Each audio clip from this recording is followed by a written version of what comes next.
Hi friends, இன்றைக்கி நம்ம வீட் ப்ரௌனிஸ் செய்ய போகிறோம். அதுவும் வந்து இட்லி பாத்திரத்தில் செய்ய போகிறோம். எப்படி செய்கிறதுன்னு வாங்க பார்க்கலாம். 2 எக்ஸ் எடுத்திருக்கேன். எக்குக்கு பதிலாக நீங்கள் கண்டென்ஸ்டு மில்க் இல்லைனா கர்ட் கூட ஆட் பண்ணிக்கலாம். ஒரு 1/2 கப் போட்டுக்கோங்க. எலக்ட்ரிக் பீட்டர் இருந்தால் கூட நீங்கள் யூஸ் பண்ணிக்கலாம். நல்லா விஸ்க வச்சு இப்போ பீட் பண்ணிகிட்ருக்கேன். நுரை வர அளவுக்கு நல்லா பீட் பண்ணிவிட்டு அடுத்தது பார்த்திங்கன்னா நம்ம வந்து ப்ரௌன் சுகர் ஆட் பண்ணணும். இது நான் ஒரு 3/4 கப் எடுத்திருக்கேன். 225 கிராம்ஸ் இருக்கும். லம்ப்ஸ் இல்லாமல் நல்லா வந்து இதை மிக்ஸ் பண்ணிக்கலாம். அதில் கொஞ்சம் கொஞ்சமாக மெதுவாக மிக்ஸ் பண்ணிக்கோங்க.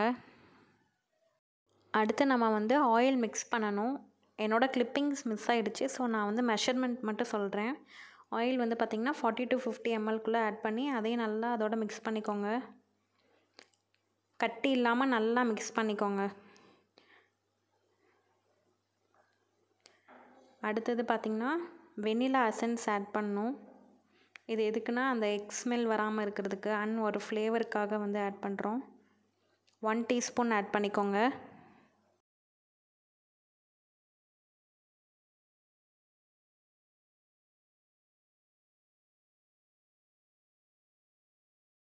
நல்லா மிக்ஸ் பண்ணிக்கலாம். அதுக்கப்புறம் வந்து நம்ம கோதுமை மாவை ஆட் பண்ணணும். கோதுமைக்கு பதிலாக நீங்கள் ராகி யூஸ் பண்ணலாம், இல்லைனா மைதாவும் யூஸ் பண்ணிக்கலாம். அது உங்களோட சாய்ஸ் தான். இந்த மாதிரி சலடை எடுத்துக்கோங்க. இதில் கோதுமை மாவு வந்து 1/2 கப் ஆட் பண்ணுறேன். 1/2 கப்னால் வந்து 125 கிராம்ஸ் இருக்கும். அடுத்தது கொக்கோ பவுடர் ஆட் பண்ணுறேன். இது ஒரு 30 கிராம்ஸ். அதிகமாக சேர்த்தா ஒரு மாதிரி கசப்பு தன்மையாக இருக்கும், அதனால் கம்மியாகவே கொக்கோ பவுடர் ஆட் பண்ணிக்கலாம்.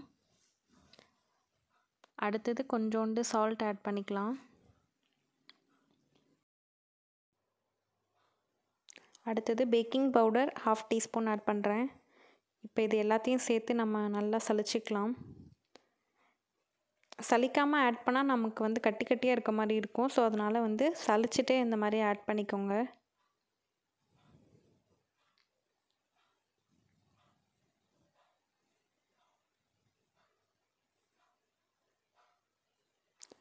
இப்போ ஒரு ஸ்பேச்சுலா எடுத்து அதை நல்லா மிக்ஸ் பண்ணிக்கலாம். ஃபஸ்ட்டு கார்னரில் இருக்கிறதெல்லாம் கொண்டு வந்து நல்லா மிக்ஸ் பண்ணிடுங்க.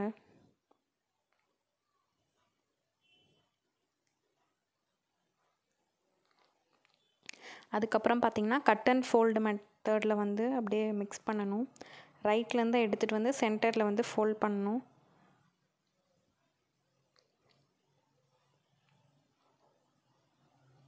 நல்லா மிக்ஸ் பண்ணிக்கலாம். லம்ப்ஸ் இல்லாமல் நல்லா மிக்ஸ் பண்ணிக்கணும். பேட்டர் வந்து ரொம்ப தண்ணியாக இருக்கக்கூடாது, கொஞ்சம் நல்லா திக்காக தான் இருக்கணும்.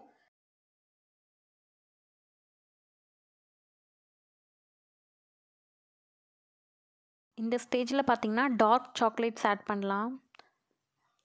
அப்படி இல்லாட்டி வந்து ஆல்மண்ட்ஸ், வால்நட் இந்த மாதிரிலாம் ஆட் பண்ணிக்கலாம். நான் வந்து முந்திரியும் வந்து சாக்கோ சிப்ஸ்னு இருக்கும், அதை ஆட் பண்ணிக்கிறேன். அடுத்தது நம்ம இட்லி பாத்திரத்தை ப்ரீஹீட் பண்ணிக்கலாம். சால்ட் போட்டு பேஸில் கொட்டியிருக்கேன். அதுக்கப்புறம் ஒரு ஒயர் ஸ்டாண்டருக்கு வச்சுருக்கேன். இப்போ மூடிடலாம். 10 மினிட்ஸ் நல்லா ஹீட் ஆகட்டும். நீங்கள் கடாய் கூட யூஸ் பண்ணிக்கலாம் இட்லி பாத்திரத்துக்கு பதிலாக. அடுத்தது கேக் டின்னில் வந்து இந்த பேட்டரை ஊற்றிட்டுருக்கேன். பட்டர் பேப்பர் போட்டு ஆயில் வச்சு க்ரீஸ் பண்ணியிருக்கேன். அதில் இந்த பேட்டரை ஊற்றிட்டுருக்கேன். நல்லா எல்லாத்தையும் ஊற்றிடுங்க. இப்போ மறுபடியும் கொஞ்சம் சாக்கோ சிப்ஸும் முந்திரியும் நான் போட்டுக்கிறேன். நீங்கள் எது வேணால் ஆட் பண்ணிக்கலாம். சாக்லேட்ஸ், வால்நட்ஸ் என்ன வேணால் போட்டுக்கலாம். நல்லா டேப் பண்ணிக்கோங்க. ப்ரீஹீட் பண்ணதுக்கப்புறம் இந்த பேட்டரை எடுத்து நான் இட்லி பாட்டில் வைக்கிறேன். வச்சுட்டு க்ளோஸ் பண்ணிடுங்க. ஒரு 35 to 40 மினிட்ஸ்க்குள்ளே மீடியம் ஃப்ளேமில் பேக் பண்ணலாம். இப்போ 15 மினிட்ஸ்க்கு அப்புறம் நான் எடுத்து ஓப்பன் பண்ணி பார்க்குறேன். பிக் எடுத்துக்கோங்க. அதில் வந்து குத்தி பார்த்தா தெரியும் வெந்திருக்கா வேகலையான்ட்டு. நான் குத்துனப்போ லைட்டாக வந்து ஒட்டிகிட்டு இருந்துச்சு. அதுக்கப்புறம் மறுபடியும் வந்து ஒரு 15 மினிட்ஸ் கழித்து எடுத்து பார்த்தேன். இந்த டைம் வந்து ஒட்டலை, நல்லா பேக் ஆகிடுச்சு. 35 மினிட்ஸ் ஆணுச்சு இது பேக் ஆகிறதுக்கு. அதுக்கப்புறம் அதை எடுத்து டீமோல்ட் பண்ணிகிட்ருக்கேன். கத்தியை வச்சு ஃபஸ்ட்டு கார்னர்லாம் நல்லா வந்து டிமோல்ட் பண்ணிவிட்டு அப்புறம் தட்டுங்க.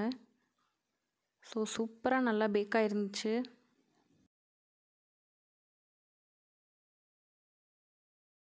பட்டர் ஷீட் எடுக்கிறப்ப பார்த்து பொறுமையாக அதை எடுங்க.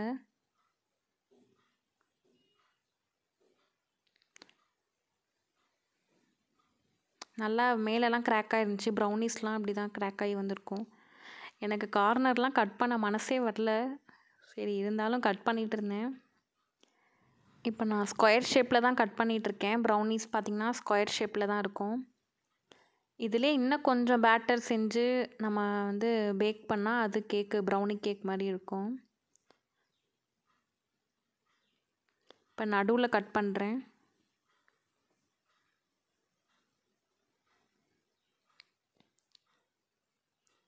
பார்த்து கட் பண்ணுங்கள். கட் பண்ணுறதுக்கு எனக்கு ஈஸியாக இருந்தது. நல்லா அது வந்து அப்படியே ஸ்பாஞ்சியாக இருந்தது. உங்களுக்கு பார்த்தாலே தெரியும் நல்லா சூப்பராக நல்லா பேக்காக இருந்தது. இப்போ இதிலே வந்து 2ஆக கட் பண்ணிக்கிறேன். அடுத்தது நம்ம இது மேலே சாக்லேட் சிரப் ஊற்றி டெக்கரேட் பண்ணிக்கலாம். சாக்லேட் சிரப் இல்லாட்டி நீங்கள் டைரி மில்கை வந்து மெல்ட் பண்ணிவிட்டு இது மேலே ஊற்றிக்கலாம். டபுள் பாயிலிங் மெத்தடில் வந்து மெல்ட் பண்ணுங்கள். கார்னர்ஸ் எல்லாத்தையும் வந்து ஸ்கொயர் மாதிரி அதுக்கப்புறம் நான் கட் பண்ணிவிட்டு இந்த பிளேட்டில் எடுத்து வச்சுட்டு அதை டெக்கரேட் பண்ணிகிட்ருக்கேன் சாக்லேட் சிரப் ஊற்றிட்டு. இதோட வெனிலா ஸ்கூப் ஐஸ்கிரீம் வச்சு சாப்பிட்டா இன்னும் செமையாக இருக்கும். தேங்க்ஸ் ஃபார் வாட்சிங்.